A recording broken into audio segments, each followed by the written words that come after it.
अध्यक्षीय काव्य पाठ के लिए अंतरराष्ट्रीय ख्याति के विद्वान कवि श्रीमान मधु पांडे जी को आवाज दे रहा हूं। उसके बाद की कार्यवाही फिर की जाएगी। थोड़ा मन बना लें कविता का। मैं देख रहा हूं कि धराशायी कुछ लोग स्वागत है स्थिर करा। भैया आगे से, मंच के आगे से आप लोग हटिए। भैया मंच के आगे से आप लोग प्लीज हटिए। पीछे बैठे हुए लोगों को सुनने दीजिए। सुनिए, बैठ जाइए आप लोग, जिसको बैठना है बैठ जाए। स्वागत है दादा। एक जिस ढंग से हास्य और व्यंग की रचनाएं लगातार हमारे शान भाई पुराने मित्र जगदम्बा जी, उनके माध्यम से मैं यहाँ पहुँचा आपके पास। बिखराव को थोड़ा कम कर लें, कविता की भाषा और शिल्प को देखें। मैं बात आपसे करना चाहता हूँ, ये मूर्ख दिवस की चर्चा है, मूर्ख के सम्मान मिले हैं। पंक्तियाँ, शब्द और भाव और शिल्प, कैसा मूर्ख दिवस हो सकता है कि फूल बातों के चुने। हास्य व्यंग तक मैं आऊँगा, पहले चल के फूल बातों के चुने। थोड़ा शब्द।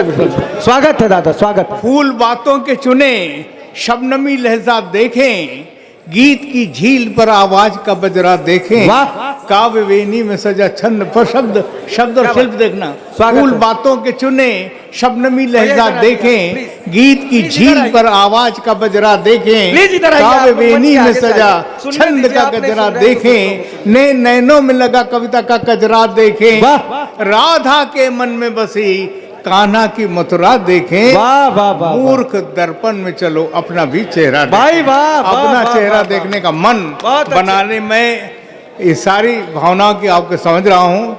इस समय अगर आप बैठे हैं तो कितने दंडित और पीड़ित हैं, मैं समझने का प्रयास कर रहा हूँ। एक सहज हास्य की कविता से मैं बात करता हूँ और मनता था कि वो कविता में जिस माँ की कविता की चर्चा आपने कर रखी है, सुनाऊं, परिस्थिति इस समय नहीं लग रही। बहुत सहज हो जाए। कैसा धर्ष पत्नी पराक्रम का हो सकता है कि बदसूरत पत्नी चिढ़कर बोली। शरण जी जी, स्वागत है। आदरणीय शरण जी महाराज, पढ़े दादा। बदसूरत पत्नी चिढ़कर बोली पति से। धर्ष देखे शब्दों को पकड़िएगा, मैं कहना क्या चाह रहा हूँ।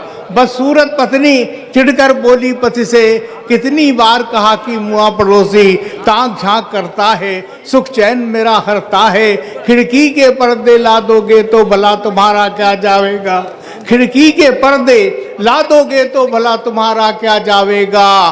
पति बोला कि भगवान क्यों खर्च करूं मैं, तू एक बार बस उसको अपनी शक्ल दिखा दे, वो बेचारा नपट कवारा खुद ही जाकर पर्दे लाकर खिड़की पर लटका जावेगा। वाह। दृश्य वहां तक जाता है और ये घटना आगे बढ़ सकती है तो क्या स्थिति तक पहुंचने की। विदा समय में माँ की बहुत लाडली बेटी फूट रोती थी ऐसे, कारागृह जाती हो जैसे, तो दुखी बाप ने गले लगाकर कहा बहुत उसको समझाकर, तब बेटी बोली दुख दर्द सब सह जाऊंगी, पर मेरे बापू ये माँ के बिन न रह पाऊंगी। तो बापू बोला बेटी तू अब जाते जाते इतना सुख मुझको भी दे जा, पति घर अपने साथ ही अपनी इस माँ को भी ले जा। वाह वाह वाह। भाई जितने लोग सुन रहे हैं एक बार जोरदार तालियां बजा करके इनको सूचित करें। बहुत बहुत धन्यवाद, स्वागत है। ये सारा पराक्रम इसलिए मित्रों के एक महिला मुक्ति आंदोलन चल रहा है विश्व भर में, मैं उसका समर्थन करता हूँ। उनका शोषण हुआ है उसका विरोध करता हूँ, परंतु उसका दंड मिले, इस गति से मिले पति पराक्रम का, पत्नी पराक्रम का, कि मम्मी ने ये एक टुकड़ा समाप्त करके भी समझ। स्वागत है। मम्मी ने डैडी को मारा तो बच्चे ने पड़ोस के अंकल को सहायता के लिए पुकारा। वाह। मम्मी ने डैडी को मारा तो बच्चे ने पड़ोस के अंकल को सहायता के लिए पुकारा। अंकल बोले बेटे अपने घरेलू मामले में हमें न उलझाओ, हो सके तो आओ और अपनी आंटी को समझाओ। महिला मुक्ति आंदोलन की लेकर दुआई, तुम्हारी आंटी सुबह से 3 बार कर चुकी हमारी पिटाई। ईश्वर करे यहाँ उपस्थित श्रोताओं के अथरों पर मीठी सी मुस्कान खिले, महिला मुक्ति आंदोलन का पिटाई प्रसाद गलती सो भी आपको न मिले, और मिले भी तो चुपचाप खाएं, अन्य किसी को न बताएं, क्योंकि जो भी इस गुप्त ज्ञान को सरेआम बताएगा वो घर जाकर फिर से पिटेगा और हमें भी पिटवाएगा। अब देखिए ना, यहीं बैठे दमदार जी के विवाह को 20 वर्ष हो चुके हैं, रोज पिटते हैं फिर भी मुस्कुराते हैं। क्या कभी अपने पिटने का किस्सा किसी को बताते हैं? अजी ये तो हम हैं, हम कि इतनी बड़ी रिस्क उठा रहे हैं, अभी पिट कर आए हैं और फिर पिटने जा रहे हैं। मेरे मन और त्योहार के लिए धन्यवाद। बहुत बहुत धन्यवाद।